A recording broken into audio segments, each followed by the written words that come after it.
Basil Hayden's is 80 proof and $40 to $55.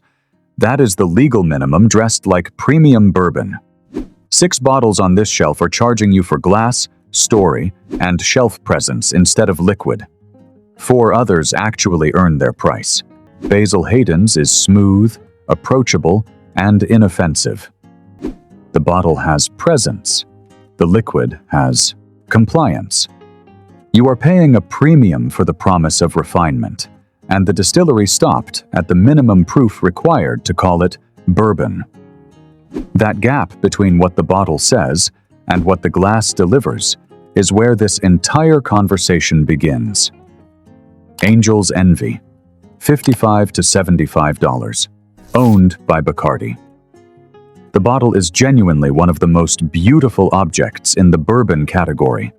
Rose gold finish on the label, the wing motif, the port wine barrel finishing story that sounds like something a master distiller dreamed up on a particularly good afternoon. The whole package is outstanding. And that is exactly the problem. Angel's Envy has been designed for maximum approval. It is sweet, approachable, and finishes cleanly. The port cask finishing adds a gentle fruit note that makes almost every first pour pleasant. Critics and enthusiasts widely note that it achieves something very specific. It offends nobody. It impresses nobody twice. The finishing gives it a story to tell at dinner parties. The liquid underneath that story is calibrated for broad palatability rather than depth or complexity. The nose opens with sweet cherry and a whisper of vanilla. Pleasant enough, but it resolves quickly and leaves nothing to chase. On the palate, the port influence dominates so thoroughly that the bourbon underneath barely registers. You are tasting the finishing barrel more than the distillate. The finish is short, sweet, and clean in the way that a conversation that avoids every difficult subject is clean. Nothing went wrong. Nothing particularly happened. This is the bottle that sits on a shelf, gets purchased as a gift, and gets complimented once. It is premium packaging executing a strategy of elegant inoffensiveness. That strategy costs you $55 to $75. Proper number 12. $30 to $45. Founded by Conor McGregor, subsequently sold to Becle, the parent company of Jose Cuervo, in a transaction widely reported in spirits industry coverage. The brand was built on one of the most effective celebrity mythology campaigns in recent whiskey history, A Fighter from Dublin, Irish Pride, the underdog story. The bottle itself looks like it belongs in a serious bar. Proper number 12 is the Jersey. The liquid inside has been described by independent reviewers as accessible, light, and pleasant, which is fine. But the brand charges for the mythology of the man who launched it, and that man sold his stake. The story you are buying is no longer owned by the story. The liquid never changed. The price is still anchored to a narrative that has been transferred to a corporate balance sheet. Whiskey enthusiasts have documented this gap consistently. At $30 to $45, the offense is moderate. The reason it lands here on the escalation is that the story is the entire product. Strip the mythology, and there is nothing distinguishing it at this price point. Blue Run, $89 to $170 depending on expression. This is a non-distillery producer. Blue Run does not distill its whiskey. It sources Kentucky straight bourbon from established distilleries, applies premium bottle design and brand positioning, and prices into the ultra-premium tier. A bourbon and banter review of the 13-year expression, priced around $170, noted directly that a significant portion of the cost resides in the design of the bottle. Core 4-year expressions launched near $90 at a time when distillery-produced 4-year bourbons were available for a fraction of that price. What it means for you as a buyer is this. You are paying $89 to $170, and a documented portion of that cost is glass and graphic design. The whiskey inside is sourced commodity bourbon that the originating distillery sells for considerably less through its own labels. The building has a stunning facade. Open the door, and the interior is the same office park as every building next to it. Now, Blanton's Original, $80 to $120 at retail when you can find it at retail. On the secondary market, documented auction prices have reached $200 to $300 and beyond. The horse and stopper, the round bottle, the wax seal, the individual barrel number. Everything about Blanton's is designed to feel like a discovery rather than a product. And for most of its history, that feeling was earned. Blanton's is distilled at Buffalo Trace, a Sazerac-owned operation in Frankfort, Kentucky. The liquid is genuinely good. 90 proof, single barrel, with a caramel and citrus profile layered over dried fruit and a long oak-integrated finish that earned its reputation before the scarcity era inflated everything around it. The nose has a brightness to it, orange peel and vanilla with a light floral lift that draws you in. The palate delivers on that promise in a way that justifies the bourbon's original reputation. At its retail price, in a market where you can actually find it without hunting, Blanton's is a legitimate bourbon worth drinking. I want to be clear about something. The bourbon in that bottle is not the problem. The problem is what secondary market pricing has done to the relationship between the liquid and what people pay for it. The price has tripled on the secondary market, not because the company got better, but because the story got bigger. At $80 to $120 on the retail shelf, Blanton's is a legitimate bourbon at the upper edge of fair value.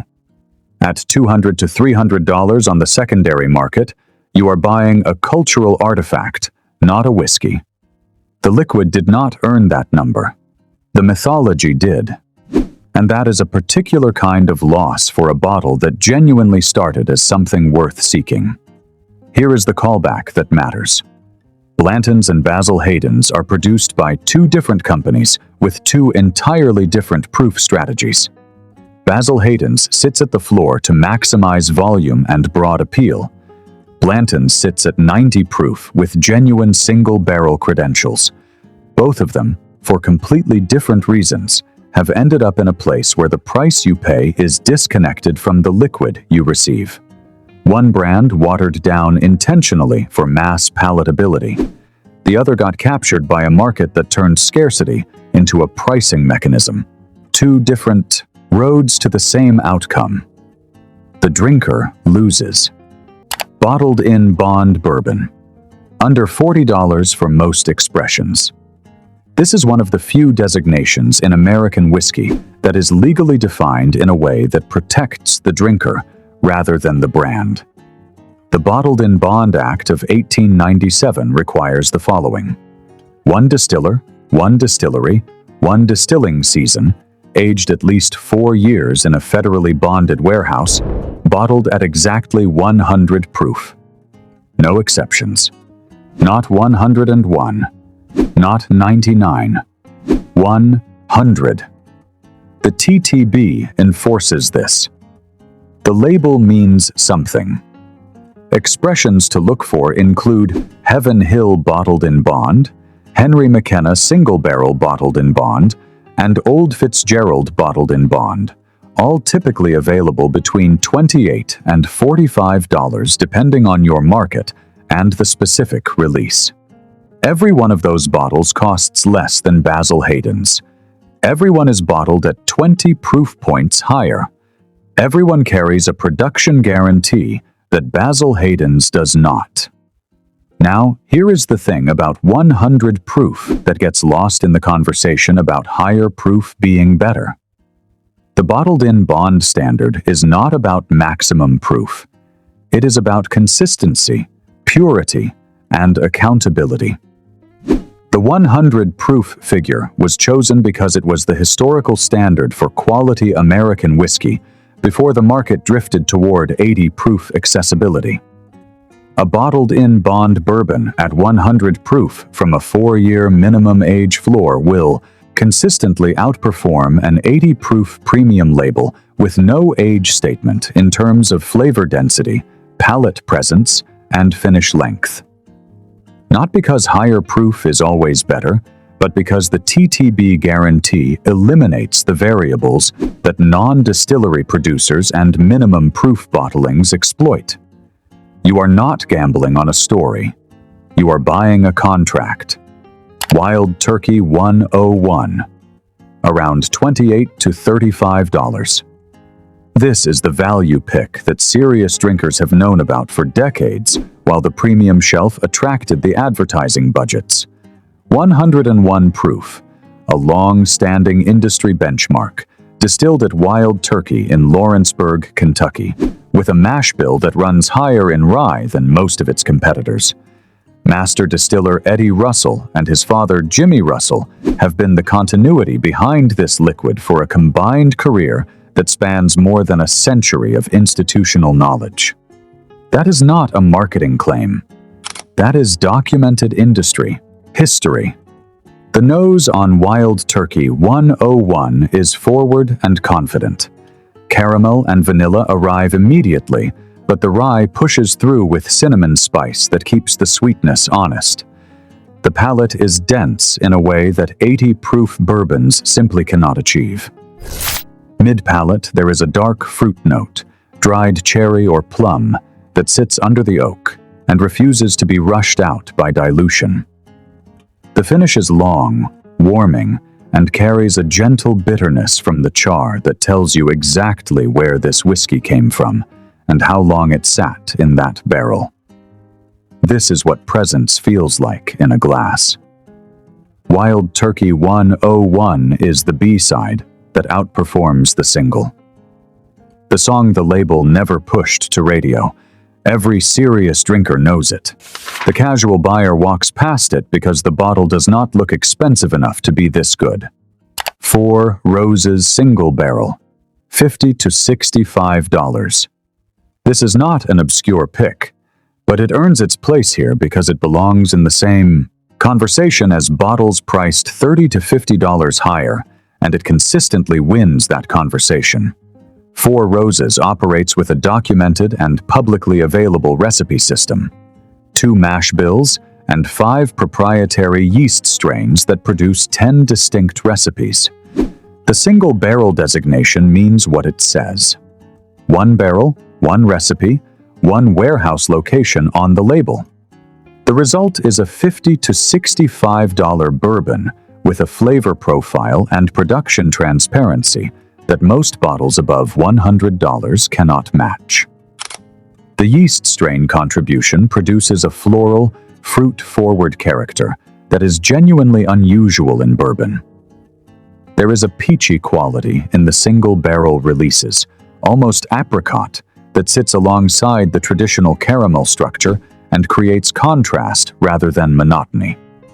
This is what 4 Roses investors figured out before the market did.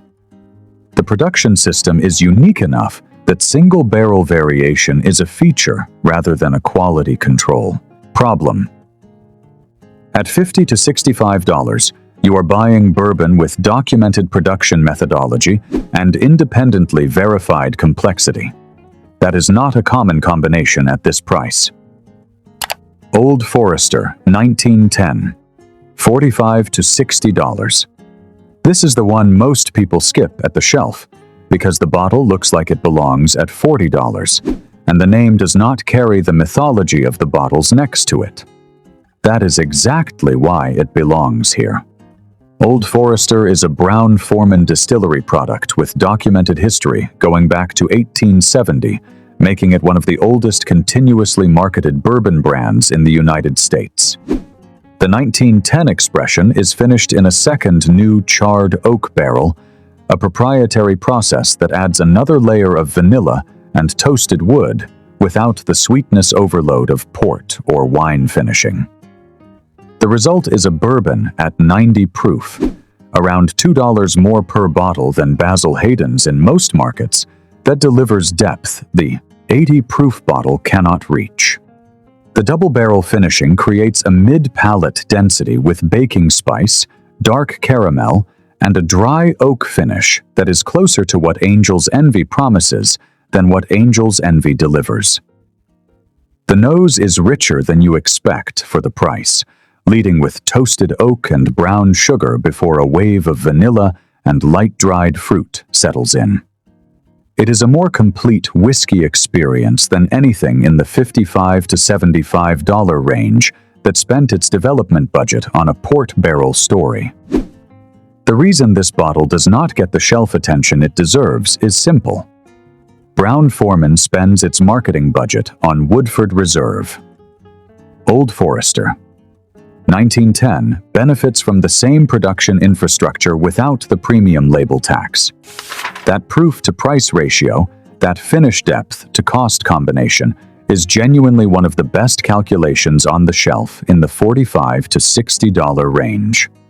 Here is the number that stays with you. 80 proof is not a quality. It is a permission. The government granted permission to call the minimum the product. And in the time it took you to watch this video, thousands of bottles at 80 proof in premium packaging moved off shelves across this country because the bottle weighed more than the bourbon inside. The heavy glass did not lie exactly. It just weighted the evidence. Next time you pick up a bottle and feel that satisfying heft, flip it over. Read the ABV. Run the proof-to-price ratio on your phone right there in the aisle. The bottle is selling you one thing. The label is legally required to tell you something else. Trust the label.